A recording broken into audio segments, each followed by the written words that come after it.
be down in history. All right, so welcome, Sudipta, Shumanda, and Sudipta to this conversation about Shikhandi, Thank you. The Sudipta Bhawmik play that was directed by Suman Mukhopadhyay and is performed as a solo piece by Sudipta.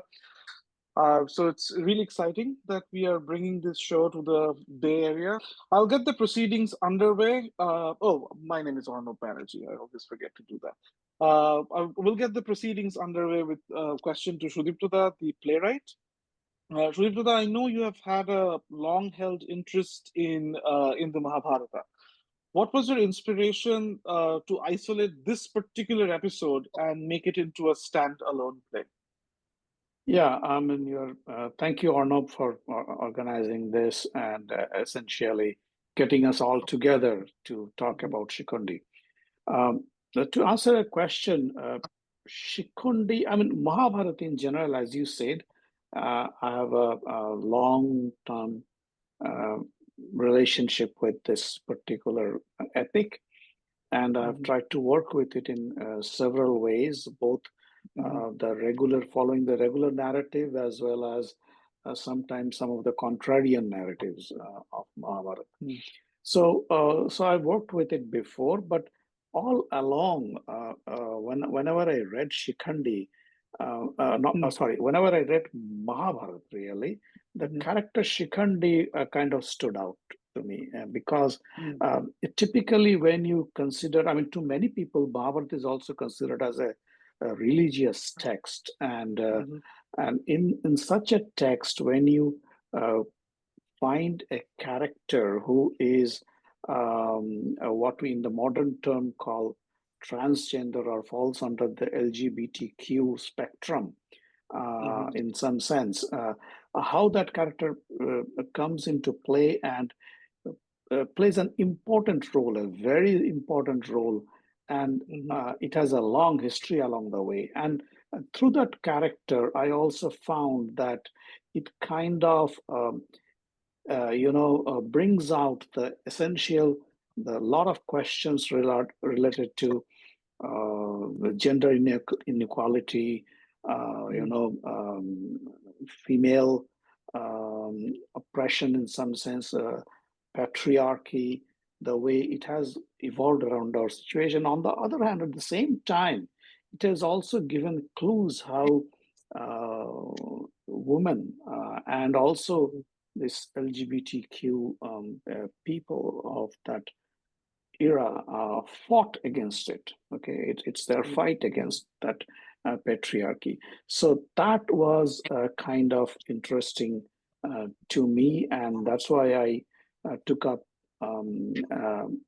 Shikhandi. I remember I also had a discussion on Shikhandi with Nrsimha Prasad Bhaduri and the scholar and others long time back. But and so this play was written quite some time ago. I mean, it's not that when Shuman came, it was written already written. But only thing is, we didn't find the proper time and person to, execute it. In fact, Sudipta knows that we did attempt at initially we started working on it, and then we had to stop for other reasons. COVID was one of them. But then we got lucky. Shuman came, and then he picked up the script. So that's in a nutshell about the reason why I picked up Shikhandi, because this character intrigued me all along. Yeah, it's I think to your point, it's intriguing, and it's very interesting how the popular narratives around Mahabharata try to kind of brush it under the carpet, in a sort of way. If you think about the popular narratives, so that's definitely something that stood out for me when I encountered this text for the first time. Shumanda, and I'm going to refer to Shumanda as Lalda, which is how I know him. So that's who I'm referring to when I'm using the moniker Lalda. Lalda, what was the reasoning behind your choosing this play as the inaugural and in many ways the central project of your latest Fulbright stint in the US? What were some of the global issues that you were responding to with this performance? Yeah, I think that we should mention this before we get into the more Mhm. deeper aspects, that this discussion was actually initiated for the upcoming California performance of Shikhandi, Right. which I Right. think we should mention because Yeah. that Hmm. we thought of that to discuss these matters, Hmm. again, Hmm. once again, Hmm. for the people who might be interested to watch the California show in the upcoming Absolutely. November show. Hmm. Yeah, I was kind of came to United States on a project to navigate and to kind of discover the new voice of the diaspora, Indian and Bangladeshi, of both the nations, that Bengali theater actually, how they're actually working right now. That was my project, the Fulbright project.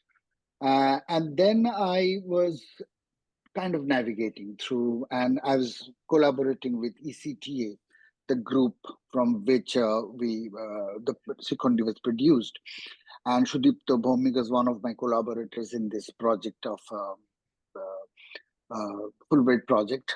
And then we were actually, there's nothing, pre-designed or prefixed that we'll work on this project. I was looking at what to do and how to engage myself in this diaspora, with the communities, with the Bengali speaking theater practitioners in USA, especially in the East Coast. So we are navigating through that. So, and through Bangladeshi practitioners, the people who are really involved in the theater there.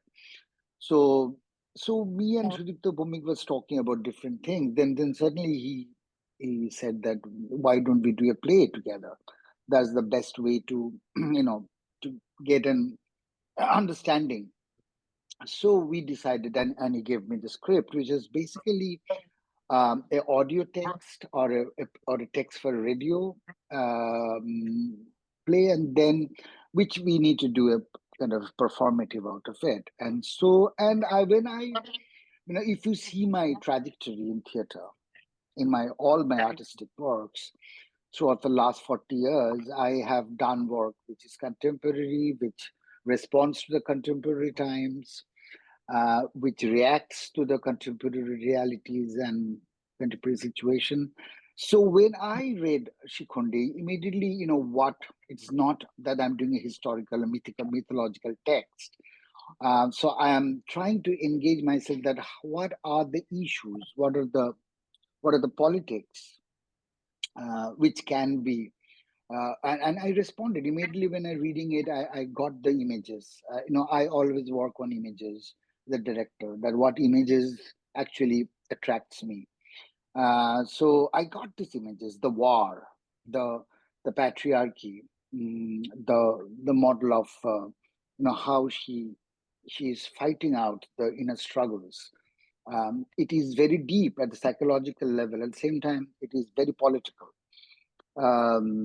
So I think that all these things together gave me that hunch that this is the play I should create for, transform into a performative language with a lot of metaphors and signs. And Sudipta was the performer who is, I thought was perfect for this because she has the training as a dancer.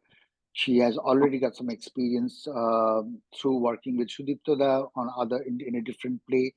So I want to combine those that physical attributes, the physical politics. I think that the body is very important in this play, the body of the performer, and that was we are exploring. So it's a completely collaborative work. We, Sudipta and Sudipta, together created this piece. It is, and every moment we discussed, and every simple mudras or gestures or gestures, whatever you say, was we are trying to find the truth around it. So the body, the physical body, and the entire struggle is with the body also. Same time, as we are trying to fight the patriarchy, the body is the most important weapon to fight with it. And so that was the important part, to find out the performative code of Shikhandi. and it transpired into a production which I think people liked. There are a lot of debates, there are a lot of discussions. In US, we performed in US, not only in front of the Bengali diaspora, but also in some university spaces in Bernard and in Virginia. And then when we came to India, it was a different. And Arnab, if you do remember, you were the part of the crew also. I did another solo performance many years back, which is on Lalon Fakir, which is also had a very different context. But Lalon Fakir and Shikhandi are miles apart, but there are some, overlapping border areas. So I think that I really enjoyed working in this play to find out the deeper connotations, deeper politics. Yes, that's my take on this. Arnab, you're on mute. Yeah. Thank you so much for that. I was, and thank you also for drawing our attention to the impending performance in the Bay Area. This is for everyone. It's at the Castro Valley Center for the Arts on November 16th, 2024. Performances get underway at 3:30 p.m. There's a whole slate of other wonderful events lined up as well. Please look up the organization. It's called Promise World, I believe, and Promise Worldwide, and you can find more information on their Facebook page as well. But thank you, Lalda, for bringing us back to that. On to the performer now. Sudipta, tell us your inspiration. And we have heard how it was a collaborative process, how you all came together for every little thing in the performance. But tell us about your particular inspiration. And this is something that always intrigues me about actors, because there you are in the rehearsal room, there you are with the director and the playwright and all of that, but then you go away. I want to know kind of, what happens when you are kind of marinating with all of that thought by yourself to understand how did you approach the character of Shikhandi, who is a character of epic proportions and quite literally, and then also in this particular instance, also figuratively, because of the amount of things that Shikhandi carries with them in this play. And also, how does your background in classical dance, Lalda referenced it a little bit, how does that play into your characterization as well? So to answer the first part of your question, first of all, thank you everyone for organizing this, and very glad to see everybody all over again.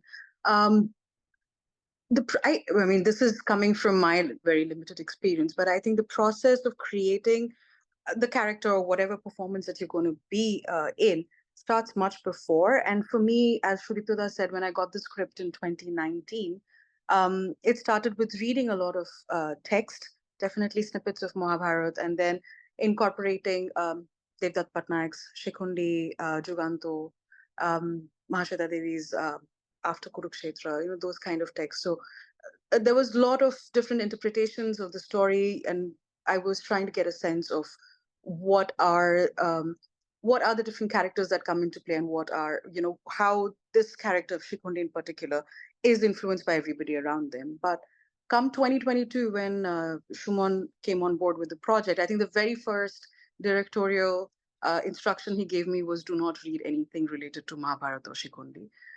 So I was asked to not touch any of those books, and instead read Audre Lorde, Maya Angelou, Sylvia Plath.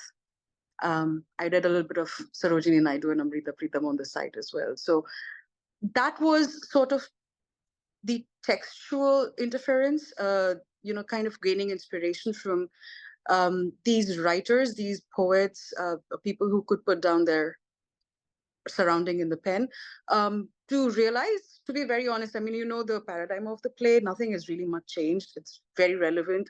You can get into the skin of what is happening or what is bothering right from the very beginning. It's not going to take anybody too long. But understanding how this marginalization is very often glorified and put under the garb of protection, put under the garb of guidance, put under the garb of settlement, and very subtly or very slowly, without being very visible to the eye, oftentimes is very, very, the consequences are quite devastating for these marginalized people. So to read these poets, to read these magnificent ladies, kind of through the times made that very apparent, which was, I think, one of the very, very key factors in building up just Shikhandi as a character. Of course, the play has multiple characters, but if I were to look just as Shikhandi, the central character who has gone through the pain of being marginalized, the pain of being under the the snap of patriarchy, it was very important from that perspective. And aside from that, of course, I mean, if I were to talk about inspiration, I mean, you're reading a text which is so palpable. It kind of speaks to you, from the very first word until the last.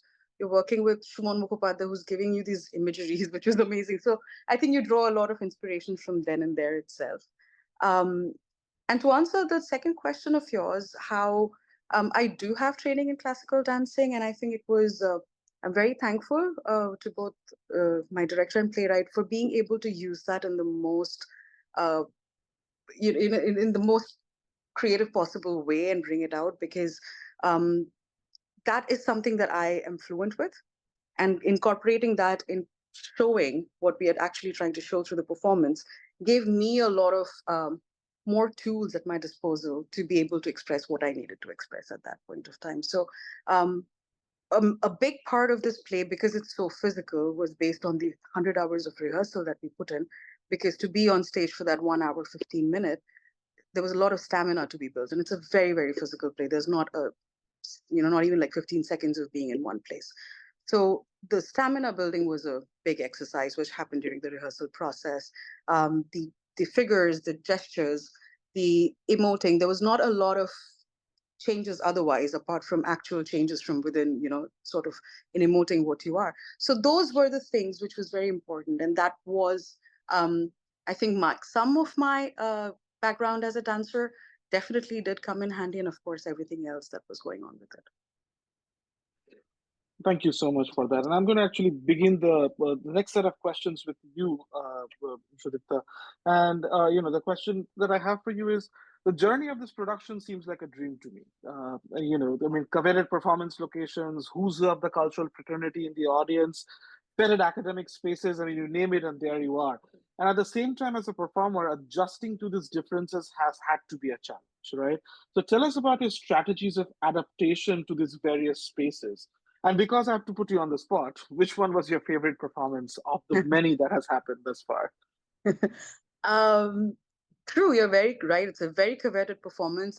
It's a very coveted performance to watch as an audience too. I feel like I wish I could watch it someday as well.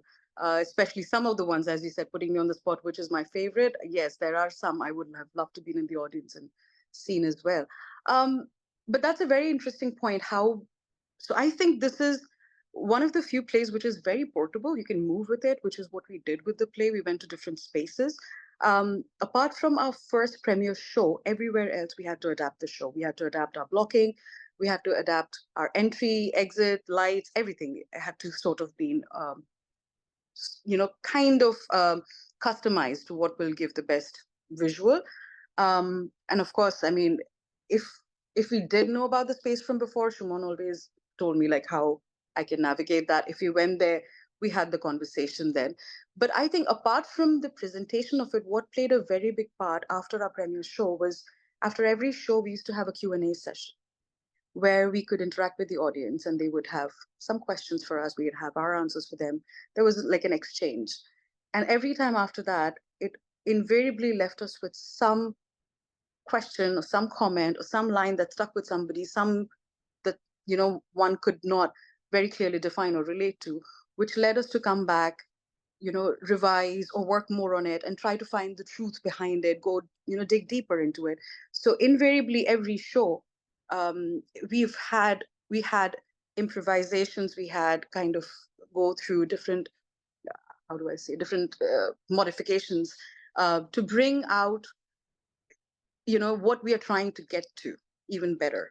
I remember there were times we were in the car going to the venue for the show, and in the moving car, we're kind of working with how are we going to do this gesture and how are we going to do, how do you think this should be said?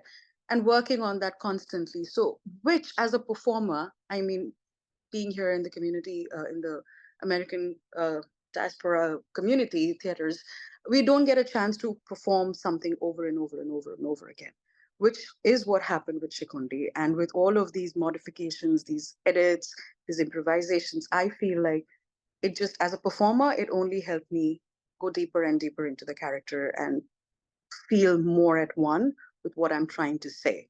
Might not be exactly what is still needs to be said, but I feel like I'm kind of getting closer to what I intend to uh, give out as a message.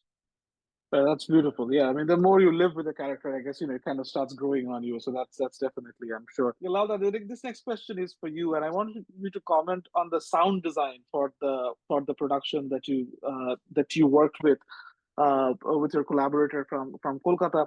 What are some of the things that you wanted the sound design to evoke for the audience? And also, this is something I am asking you because I'm kind of familiar with your work and your oeuvre a little bit. Your designs have this, when you look at them, there is this kind of, they seem very simple, but there is but the execution of it is always so, complicated and intricate, but there is still a flexibility to it. And particularly for this production, which has moved through so many different kinds of places, I want to understand about the flexibility of design that allowed you to kind of take this performance to various places. So sound design and the flexibility of the overall visual design of the show. From my university days to this point, I think that Shikhandi was one of the very simple scenographic, how I designed it in way of scenography, just one hanging cloth and some props, which are very definitively selected and placed on stage. And there's a lot of space of, malleability actually in the production. It is not like one of those productions which is very particularly designed like everything, but there is an internal, design which was there. It's not only about it is also about the pitch of the actor. It is how the sound design is not only the which you hear as music or something which is coming out. The sound is a huge metaphor in a play, and where even the how you actually create that dynamics of the performer's voice. That is important. At the same time, the kind of when you're walking on the stage on certain surfaces, it creates a certain kind of sound. There are a lot of silences. There are a lot of moment where we have to really work on the pitch. That every time when there's a there's a beat, there's a change of narrative, there's a different flow. So every time it has to be punctuated by certain kind of sound design. Then we have, of course, there's a soundtrack, there's a music track. There are sounds like as you know that I've set the play in a modern war situation. It is like not Shikhandi from Mahabharata times. It's like Shikhandi is still there in maybe one of the war fields, which is one of the wars going on around the world. So it can be in Gaza Strip, it can be in Ukraine, it can be anywhere, So I think that was the idea, that she's not carrying a bow and arrow, she's carrying a automatic gun, and she's wearing a helmet from the contemporary military outfit, and yeah. So I think that this is what it is kind of provoking that sound design, that using when he finally shoots at Vishma is lying down. It is not the bow and arrow, but she's speaking bow and arrow, and she's holding the gun and shooting. So this, there's a conflict, there's a dialogic, politics which is working. So this is what we call the dialectics of performance. Sometimes that you are continuously contrasting, putting kind of signifiers which are clashing with each other, and that's the bringing out the politics of the play at the same time. So I think this is what the sound design also was part of that, the music what we chose, and especially the actor's voice, which is very important in this play. Let's add a little bit to that. Yeah. I mentioned Victoria performance, which is definitely one of my favorite performances of the show. I think adaptation to the space, not in terms of performative, but otherwise, happened at its peak in Victoria. And there's a little bit of trivia that I'm going to share, that when we went there, we did our tech rehearsal and we were all ready to go. And I kept looking around that, where do I get dressed? There's no changing room. Nothing is open. What happens? And, they had these makeshift bathrooms, which were really quite far away. Right. Get ready and come. It was going to be a hassle. And I brought it to Shuman's attention. He spoke to somebody, and we are still thinking. And suddenly I see these 4 or 5 men walk in with 4 big bamboo poles, go behind the statues of Victoria, you know, the marble figurines. So Right, behind them, right. they put these 4 bamboo poles with black cloth around it. And then they're like, what else do you need? And I like completely flabbergasted. Like I didn't know what to say. And I was like, a mirror and a light. And that's what they put inside, 1 mirror and a light. So, you know, it's like open top behind Right. those marble figurines. And that was my green room. And I don't think I've ever experienced this before. I don't think this will ever happen again, that I'm standing there in Victoria and my green room is being made right behind the marble figurines that I'm going to be performing in front of. So that was one of the, you know, quick adapting to the spaces that Right. happen. Another trivia to it, after the performance got over, Sudipta left that green room space. I went inside that space just to see that how it looks from there.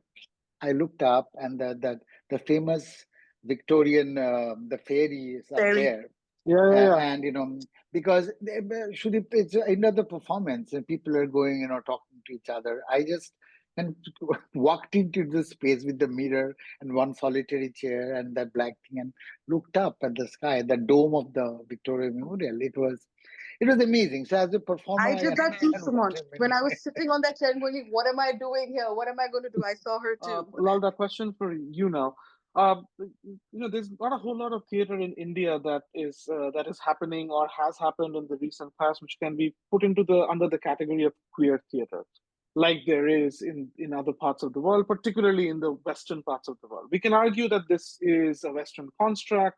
It should not be applicable everywhere in the same way. But I'm still wondering, do you think your adaptation of Shikhandi, especially in the way that you imagined it, could be a possible intervention in this space? And could it possibly inaugurate or create a space or a space of at least dialogue for queer theater or a vocabulary of such? Um, I think that Sudipta answered that question partly at the very when we first started discussing this play. As we said, that when I mentioned that don't read too much about this character, about the academic discussion on the characters, because she has already read Iravati Karve and Mahashada Devi. So I think that, okay, that's enough. We have gone. Now, try to contextualize this play in other specific areas. Like, that's why Audre Lorde and Andrea Gibson and Lee Mukobe, all this, poets came across in our discussions, and we are trying to read the queer poetry very strongly. We have to see the other queer texts. We are reading them. But it's not like they're directly connected with Shikhundi but there is a kind of a voice, a very important voice coming out, emerging globally throughout, and the new findings and the new history which has been now discovered, which was completely subdued under patriarchy role of the mm, the big pressure of patriarchy, which is coming out very strongly, and to address that. So we are trying to see that how the queer has actually addressed it to literature, to poetry, to the other contexts. So that is, of course, one of the areas. That's why when Sudipta mentioned that we are actually reading the poetry of the people, and that was interpolated into the text. Sudipta Bhawmik's text, we interpolated all this poetry, and we changed it continuously as we perform. We discovered new areas, Right. and then we changed the poetries. We have changed the physicalization of the poetry also sometimes, So it is not only textually responding, but how performatively we can respond to it, in the context of the stage. So that those are the, of course, I think that there is. It's also my own way to navigate through this entire new knowledge, the new way of So I think it's very important question that how we try to address I try to address in my own way, and as we say that is a collaborative way. So we all discovered these nuances which is there inside the text, only to bring them out, and I put a right kind of warmth under them so they can emerge, they can come out, and so that's the one thing we did through the performance. Right. Thank you so much Just for to that. add one thing to that, what Suman said, and to your question, we did once a play called, it's one written by me, called Cold Fusion, which is kind of it's based on a scientific metaphor of an impossibility which was done for generating fusion at a low temperature. And that was juxtaposed with homosexuality, suppressed homosexual representation, especially in the scientific world. And the interesting thing was when we did it in the urban spaces. I mean, urban is Kolkata or other places, not much there. But when we went outside Kolkata, I remember in Krishnanagar, some of the people from that community, they came to us, and they really felt that they could connect with it very significantly. So Shikhandi is of course presented in a much subtle way, in the way, especially Suman, the way and Sudipta, the way they presented it, with a huge, although it's a short play, but it's a huge canvas altogether, especially contemporizing with the other poetries that he mentioned. So, so I do agree with what you're saying, that yes, it is kind of an intervention in that text. And to do that, I mean, if you read some of the plays of some of the Indian queer text, you'll get to some of that connections there. Or no, when we did our show in Barnard, and this is going to your question about intervention in the Indian theater scene versus American. When we did our show in Barnard, the one that you were there for, I remember this student from Barnard who came up to us, and her question was that if this was a character from an epic like Mahabharata, which is from 5,000 years ago, why are we still trying to normalize this? Why are we still fighting to normalize homosexuality? Why are we still trying to say that patriarchy is oppressive? And I was like, that she couldn't believe that back in India, in an epic that India reads, swears by, and celebrates, this was mentioned thousands of years ago, and yet today we're still trying to normalize it, and we're still trying to say it's okay. We're still trying to put it under the carpet. That she couldn't find the relevance in it. And being from someone from here, she said she was still facing these challenges in her own community or around her inner social circles. So it's not, I wouldn't say it's an intervention. I think we need to speak more and more, in our effort to normalize. I don't know when we'll ever get to that. Intervention or not, I think the work needs to continue. And definitely pieces like this, I mean, I personally would love to see more of them, be a part of them, that's for sure. Let's imagine a world where resources were endless. Like you all had gigantic pots of gold, or endless hours of time, etc. Where would you want Shikhandi to be seen next? By whom and why? This is a general question for everyone. I think that, what I found interesting that, it is if you have resources to travel with this play to, that's the one thing we want. It's not about like putting more lights into it or bringing scenographic materials into it. But if we have chance to, suppose we do this play in, Gaza now, in where should we take it to every nook and corner. We have that, that thing to travel with this play, like to different communities, and continuously growing with the play. That's I think it is true about any play which we do, but as Shikhandi can be performed very easily. It is only 3 crew member, 1 actor and 2 crew members can actually create this play. So it is very easily can go. It is not. You don't need like huge things. We just carry the 3 suitcases and and just ask for one pole One in the middle. suitcase. One suitcase. One suitcase, and one props, and Sudipta carries her own costume that I kind of bring in together as the part of the play, and also and there's one cloth of Bhishma lying down, Right. So I think Right. that's the one thing I would to detail. Like Victoria gave us a new sense of that I become greedy. I need to do not only about spaces but different audience. Like when we go into IIT, the Kanpur Real performance, Mhm. there are most immense number of students, young students, right? Mhm. Absolutely, they're Mhm. 18 to 23, and they have Right. very different kind of questions. And they came to Sudipta and told a lot of things. And at the end of the play, then we Mhm. were when we in Virginia. It is almost Mhm.